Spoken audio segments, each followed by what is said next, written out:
और आइए सीधे लिए चलेंगे आपको उज्जैन। सीएम डॉक्टर मोहन यादव पहुंचे हैं, शिप्रा घाट में पहुंचे हैं, जहां पर कार्यक्रम का हिस्सा बन रहे हैं। क्या कुछ कह रहे हैं, सुनते हैं। जी, माननीय विधायक अनिल जैन कालूहड़ा जी, माननीय विधायक जितेंद्र पंड्या जी, माननीय विधायक अरुण भीमावत जी शाजापुर से, माननीय महापौर मुकेश टटवाल जी, बहन कलावती यादव जी सभापति, माननीय विधायक डॉक्टर तेज बहादुर सिंह जी। आपके डॉक्टर साहब उधर थोड़ा मैं माफी चाहूंगा। इस अवसर पर जिला पंचायत के अध्यक्ष जी, उपाध्यक्ष जी, माननीय वरिष्ठ नेता, पहले तो दोनों अध्यक्ष संजय अग्रवाल जी और राजेश धाकड़ जी, दोनों जिला अध्यक्ष ग्रामीण और शहरी। इस अवसर पर वरिष्ठ नेता रूप अमनानी जी, माननीय जगदीश अग्रवाल जी, बहादुर सिंह बोरमुंडला जी, हमारे बीच नाम के तो लिए सारे के सारे पूरे सम्मानी मंच पे बैठे सभी समस्त अतिथिगण, और इस अवसर पर अलग अलग दायित्ववान सभी हमारे वरिष्ठ नेतागण, ओम जी सहित सारे मित्रों को नमस्कार करता हूं और दो हाथ जोड़ के आपको बधाई देता हूं, आपका भी अभिनंदन करता हूं। अहिल्या महारानी और हमारी सनातन संस्कृति, उनके जन्म जयंती के अवसर पर आज 300वां जन्म जयंती वर्ष।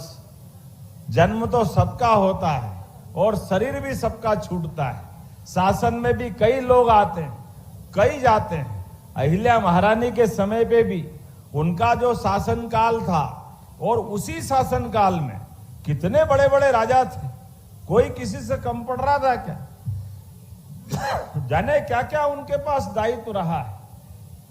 लेकिन समय पे पुण्य के कार्य जिससे हो जाए, ये खुद की इच्छा और परमात्मा का आशीर्वाद और संत वृंद की श्रद्धा होती है तो कोई देवी अहिल्या बनती है। बोले अहिल्या महारानी की। हमारे लिए क्या सौभाग्य का समय था। वो काल ही अजब था, वो काल ही गजब था, और कितना मिला जुला रूप है। एक राजा उज्जैन के महाजी सिंधिया, बोलिए महाजी महाराज की जय। महाजी महाराज अहिल्या जी के पहले मल्लावराव होलकर और महाजी और कुछ हद तक राणोजी महाराज, ये बाजीराव पेशवा ने होलकर और सिंधियाओं के लिए सूबेदारी दे करके मालवा का एक तरह से काल के समय में भाग्य पलटा। और भाग्य पलटने का परिणाम कैसा आया? भाग्य पलटते ही ये 1236 में सभी देवस्थान जो ध्वस्त हुए थे इल्तुतमिश के आक्रमण के बाद, गुलाम वंश का सेकंड शासक, उसने हमारे सारे देवस्थान नष्ट भ्रष्ट कर दिए। उज्जैन की आभा कीर्ति प्रसिद्धि जो हजारों हजार साल से थी वो नष्ट हुई। लेकिन समय ने पलटा करा, महाकाल ने काल का समय बदल दिया, और इसलिए पहले महाकाल मुस्कुराए। ये जो वर्तमान का मंदिर हमको दिखता है, ये महाजी महाराज ने बाबा रामचंद्र शेंडवे जी के माध्यम से स्कंद प्राण के अवंती खंड के हिसाब से सारे देवस्थान, एक एक देवस्थान को पुनः उनका जीर्णोद्धार करते हुए उनके विकास के सारे काम के साथ आज जो भगवान के मंदिर हमको जगमगाते दिखाई देते हैं, ये हमारे उस काल का ये प्रताप है, बाबा महाकाल का और महाजी महाराज का। और उसी के तुरंत बाद मल्लावराव जी की बहू, सच्चे अर्थों में तो बेटी थी उनकी, एक आदर्श बहू, सास और ससुर जिस बहू को बेटी की जान से ज्यादा मानते थे, ये वो दौर है जो हमारे यहाँ बहनें बैठी है। ये उदाहरण बनता है। कई बार टीवी वाले, फिल्म वाले सास ससुर का संबंध बहू के साथ कितना उल्टा पुल्टा बताते हैं, क्या क्या बताते हैं। लेकिन हमारे यहाँ ऐसा है नहीं।